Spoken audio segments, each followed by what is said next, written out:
काय नाव तुमचं? माझं नाव राजेंद्र भीमराव दिजारे. माझं गाव आहे इलोरा. बऱ्याच वर्षापासून मी ही मांडणं बघायला येत असतो. जवळपास 80 ते 90% ही मांडणं खरीच भरते. त्याच्यात पावसाचा अंदाज आणि पीक पेऱ्याचा अंदाज दरवर्षी आम्हाला येत असतो. त्यानुसार आम्ही पीक पेरा पेरत असतो. आज काय सांगितलं महाराजांनी? आज पावसाचा अंदाज असा सांगितला की पहिला महिना थोडा कमी पाऊस, दुसरा बरा पाऊस, तिसऱ्यामध्ये चांगला, चौथा एकदम चांगला आणि अवकाळी पाऊससुद्धा. पिकाचंही बी असं सांगितलेलं आहे. काही थोडंफार मोगम पिकं आहेत, काही जी नासाडी आहे आणि काही भरपूर पिकं आहेत. या अंदाजानुसार आपण पेरणी करतात काय? कसं नियोजन करतात? हो, त्या अंदाजानुसार आम्ही पेरणीची हे करत असतो, पेरणी करत असतो पिकाची. आपलं नाव सांगा आणि आज भेंडवळची घटबांधणी झाली, कसं पाहता आपण याकडे? माझं नाव मिलिंद पंडित. तसा मी प्रोफेशनली इंजिनियर आहे. आणि हे जे भेंडवळची मांडली आम्ही काल 2:30 वाजता इथे पोचलो होतो, तेव्हा त्याचं प्रिपरेशन चालू होतं आणि मग इथे त्यांनी घट मांडणी केली आणि आज सकाळी 5 वाजता इथे आलो. हे सगळं पाहिलं तर जे मॉडर्न सायन्स आहे त्याला जवळजवळ अलाइंड आहे, म्हणजे रिझल्ट्स पॉईंट ऑफ व्ह्यूनी. आता ते ऑब्झर्वेशन कसे ते म्हणजे त्याला समाप्त करतात या कसं त्याला हे करतात त्याच्यावर अजून ते गूढ आहे म्हणजे माझ्या हिशोबाने. कारण रिटर्न काही पण नाही आहे, तो एक मोठा विषय आहे. आता होऊ शकतं की बाबा येत्या वेळेस असं काही घडेल येत्या 5 वर्षाचं. तर आता चांगलं टूल आहे कम्प्युटरवर AI, त्यांनी आपण त्याला मॉडेलिंग करू शकतो. त्याच्यावरनं आपण आधीच सांगू शकतो की बाबा ही परिस्थिती असेल आणि प्लस बायो इंडिकेटर्स पण त्याच्यात कुठे ना कुठे इन्क्लूड करावे लागतील.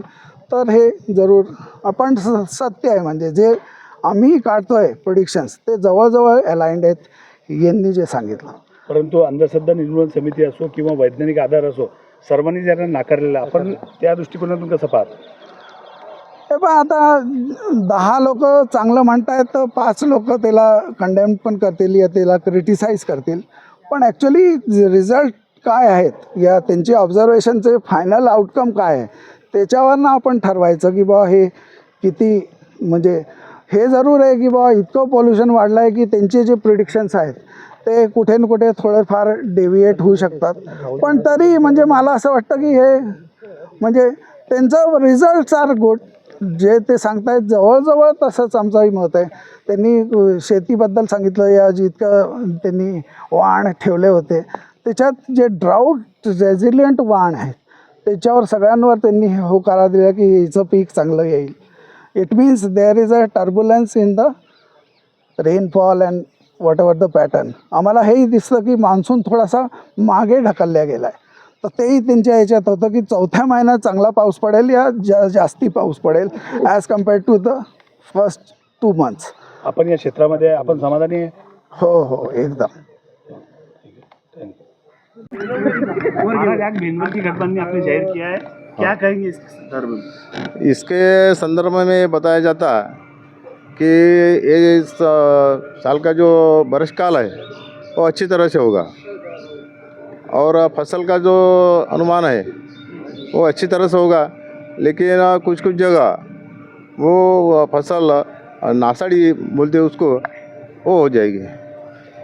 महाराज, देश में युद्धजन्य परिस्थिति निर्माण हुई है, उसके बारे में क्या कहेंगे? युद्धजन्य परिस्थिति निर्माण हो गई, लेकिन युद्ध के अभी तो संकेत नहीं है मिले इस मांडनी में, तभी भी पूरी नहीं है। पूरी नहीं करके ऐसा बताया जाता कि पूरी नहीं, इसका मतलब ये होता है कि पृथ्वी पर कुछ ना कुछ संकट आने वाला है, यानी लोक संख्या का ह्रास होने वाला है। तो ऐसा बताया जाता कि युद्ध जब हुआ ही तो महायुद्धजन्य परिस्थिति निर्माण होगी। इस मांडनी में देश की आर्थिक स्थिति पे क्या कहोगे? आर्थिक परिस्थिति बहुत ये रही, उसमें हालांकि जी बोलते तो वो रहेगी, तनावपूर्ण रहेगी, विचकटलेली, मराठी में बोला तो विचकटलेली रहेगी। आपने इस संदर्भ में किसानों को भी आह्वान किया है कि खुद पर डिपेंड रहिए, सरकार पर डिपेंड, क्या कहा? हाँ, तो किसानों को वो बताया गया हमने कि सरकार के भरोसे पर कुछ रहने का मतलब नहीं। क्यों कि अपने राष्ट्र की, देश की जो आर्थिक स्थिति है वो अच्छी नहीं है, यानी सरकार के भरोसे पर रहने का कुछ काम नहीं। अपना अपना जो नियोजन है वो खुद ही करना। कारण जे खास म्हणजे तूर आहे, हे पीक चांगलं राहील, ज्वारीचं पीक चांगलं राहील पण मंदी राहील। एकदम उडदाचं पीक जे आहे ते साधारण पीक येईल, नासाडी येईल काही भागात, पण उडदाच्या भावात तेजी येईल। मूग साधारण राहील, तिळाच्या भावात तेजी राहील, आणि बाजरीसुद्धा चांगलं पीक आहे। गहू, हरभरा हे रब्बी पीक आहेत, एकूण मोगम आहेत। तसंच तेलवान जे आहेत, तेलवानात मोगम आहेत, काही ठिकाणी नासाडी होईल आहे, त्यामुळे तेलवानाचे भाव वाढतील, तेलाचे भाव वाढतील। महाराज, देशाची आर्थिक स्थिती कशी राहणार?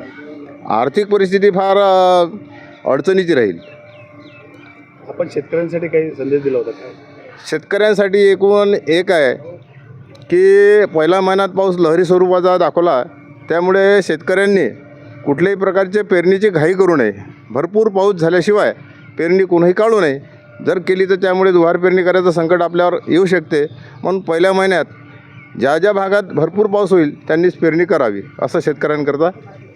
पाराची मांडणी आपली इकडे सुद्धा दाखवते की पाऊस जास्त आहे तर मालाची नासाडी होईल, आणि मालाची नासाडी झाल्यामुळेच पाहिजे असा मालाला भाव भेटणार नाही, त्यामुळे आर्थिक परिस्थिती विस्कटलेली राहील, आणि राजावर तणाव असल्यामुळे सर्वच आर्थिक परिस्थिती देशाची बिघडलेली राहील।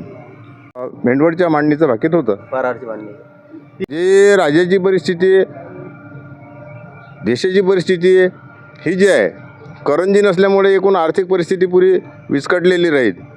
तसंच राज्याची जी परिस्थिती आहे तर गादी नाही आहे, जो पानविळा ठेवलेला असतो तो गादी नाही, राजा आहे पण तो अंटा पडलेला आहे। आज गेल्या 45 वर्षापासून मी हे बाकीत सांगतो, पाहतो मांडणा, पण गादी नाही असा म्हणजे कधीतरी असं घडलं नाही।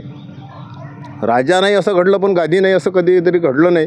त्यामुळे त्या गादीविषयी फारसं असं सांगता येत नाही, परंतु थोडक्यात असं सांगता येईल की आमच्या आता ते अंदाजाप्रमाणे असं सांगता येईल की काही राज्यात राष्ट्रपती राजवट लागू शकते।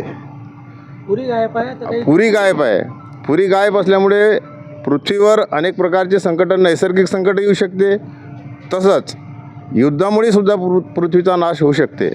पृथ्वीचा भाग काय आपला जाऊ शकतो का? देशाचा भाग इतर राज्यात नाही, देशाचा भागाचं नाही सांगता येत, त्याच्यात पृथ्वीचा भाग म्हटलं म्हणजे सर्व झालं त्याच्यात। तर युद्ध आपल्या शेजारील जे राष्ट्र आहेत आणि आपलं जे संरक्षण खातं आहे ते ठीक आहे, त्यामुळे आपलं युद्ध होणार नाही असं वाटते, परंतु जर झालंच तर मात्र महायुद्धासारखी परिस्थिती निर्माण होईल, त्यामुळे पृथ्वीचा नाश होऊ शकेल। पृथ्वीचा नाश होणे म्हणजे पृथ्वीच गायब होणे असं नाही आहे, पृथ्वीवरील लोकसंख्येचा नाश होणे याच नाव पृथ्वीचा नाश होणे। तसंच रोगराईचं प्रमाण वाढेल थोडं। रोल या वर्षीची मेंढवडच्या मांडणीचं भाकीत याप्रमाणे, पीक पाणी जे आहे ते सर्वसाधारण पिकाची परिस्थिती राहील, आणि पावसाळा जो आहे तो पहिला महिना थोडा लहरी स्वरूपाचा आहे, पेरणी सार्वत्रिक होणार नाही। दुसरा महिना जो आहे तो सार्वत्रिक पाऊस होईल आणि भरपूर पाऊस होईल। तसंच तिसरा महिना जो आहे तो सुद्धा चांगल्या प्रकारचा आहे। चौथा महिनासुद्धा भरपूर पावसाचा आहे आणि अवकाळी पाऊससुद्धा आहे।